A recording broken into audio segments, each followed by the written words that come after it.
Grabación 73. Carta a Tito. La carta a Tito es la más breve de las 3 cartas pastorales. Figura en las ediciones del Nuevo Testamento a continuación de las 2 cartas a Timoteo e inmediatamente antes de la brevísima carta a Filemón, la última de las dirigidas a personas con las que se cierra el epistolario paulino. Tanto por su estilo como por su contenido, presenta muchas similitudes con la primera carta a Timoteo. Primer inciso: estructura y contenido. En la carta a Tito se invita a centrar la atención en Jesús, nuestro Salvador, y en el cambio de vida y actitudes que supone la experiencia de la iniciación cristiana. Al servicio de esos objetivos está la labor pastoral encomendada a Tito y a los ministros de la Iglesia. Comienza, como es habitual en las cartas de San Pablo, con una compleja fórmula de saludo. Capítulo 1, versículos 1 al 4. En este caso, alude a que Dios es nuestro Salvador y deja entrever el efecto hacia el discípulo.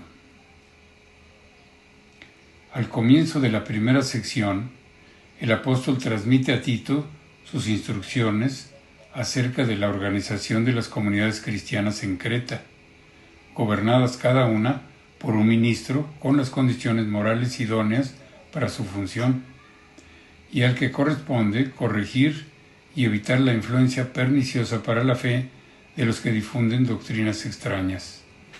Capítulo 1, versículos 5 al 16. En la segunda sección, capítulo 2, versículo 1 a 3,11, algo más extensa, está estructurada como en círculos concéntricos en torno a la idea de que en Jesucristo se ha manifestado la gracia salvadora de Dios a todos los hombres, y por tanto los cristianos han de renunciar a la impiedad para vivir conforme a la piedad. Capítulo 2, versículos 11 al 15. Antes se enumeran algunos deberes, según la edad y condición de cada uno. Capítulo 2, versículos 1 al 10. Y después, otros comunes a todos. Estas obligaciones se sitúan en el ámbito del respeto a la autoridad legítima y de la necesidad de evitar las disquisiciones y disputas doctrinales que no aprovechan para nada. Capítulo 3, versículos 1 al 11. La carta termina con unas recomendaciones finales y unas palabras de despedida. Capítulo 3, versículos 12 al 15. Inciso 2. Ocasión de la carta. Como ya se ha indicado, la carta a Tito presenta algunos rasgos muy próximos a los de la primera carta a Timoteo. Posiblemente el momento y las circunstancias de composición de estas cartas, enviadas a los responsables de las comunidades paulinas de Creta y Éfeso, respectivamente, sean también muy parecidos. Tito, hijo de padres paganos, fue convertido seguramente por San Pablo, a juzgar por el cariño que éste le demuestra. Junto con Bernabé, acompañó a San Pablo en el viaje que hizo a Jerusalén para contrastar con quienes tenían autoridad en la Iglesia el contenido de la predicación a los gentiles. Su nombre no se menciona en el libro de los Hechos, pero en el epistolario paulino se alude a que a finales del tercer viaje apostólico fue enviado a Corinto con 2 misiones delicadas. Primero, con una carta no identificada. Después, para realizar la colecta y entregarle la segunda carta a los corintios. Por lo que se dice en la carta a él dirigida, San Pablo lo dejó en la isla de Creta para que continuara la labor misional que los 2 juntos habían emprendido.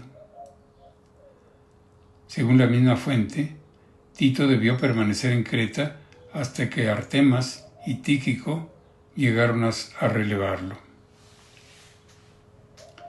El ambiente que refleja la propia carta es muy parecido al de la primera a Timoteo, una comunidad cristiana fundada por San Pablo, en la que es necesario que se establezcan unos ministros dignos al servicio de la sana doctrina recibida del apóstol, frente a los que predicaban doctrinas perturbadoras.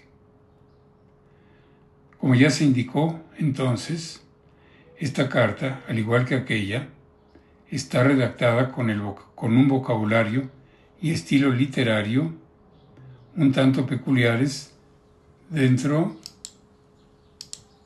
del Corpus Paulino. Por eso, algunos autores han puesto en duda su autenticidad paulina, aunque parece claro que fueron redactadas con la doctrina y autoridad del apóstol y recibidas como escritos apostólicos en las comunidades a las que se dirigían. Inciso 3. Enseñanza. Los grandes temas doctrinales de esta carta son los mismos que se apuntaron al hablar de la primera carta a Timoteo: la organización de la Iglesia, la salvaguarda de la recta doctrina y la fe en Jesucristo Salvador como fundamento de la vida cristiana. Jesucristo Salvador. Como es frecuente en las cartas pastorales, a Cristo se le nombra como el Salvador. De Jesucristo se subraya su humanidad, en la cual se realiza la manifestación de su divinidad. Él es el gran Dios y Salvador nuestro. Como en la 1 a Timoteo, también aquí se denuncian las desviaciones de esta palabra fiel, predicada por San Pablo, y a la que Tito ha de atenerse en su predicación. La Iglesia. No ofrece esta carta una exposición sistemática sobre la Iglesia, pero sí que describe rasgos importantes de su naturaleza y organización. En conexión con la idea central, la salvación de todos los hombres realizada por Jesucristo, se enseña que la Iglesia es depositaria del plan divino de la salvación. Jesucristo con su sangre establece la nueva alianza, haciendo de la Iglesia su pueblo escogido. La Iglesia prolonga y actualiza la acción salvadora de Cristo, puesto que es el pueblo rescatado de la iniquidad y purificado con su sacrificio. Los ministros de la Iglesia tienen la función esencial de predicar la palabra de Dios frente a la corrupción de la verdad que promueven los falsarios. Han de cuidar de la sana doctrina, de la palabra y de las personas para que se mantengan sanos en la fe. La estructura de la Iglesia, según se refleja en esta carta y en 1 y 2 a Timoteo, marca el comienzo de la sucesión apostólica.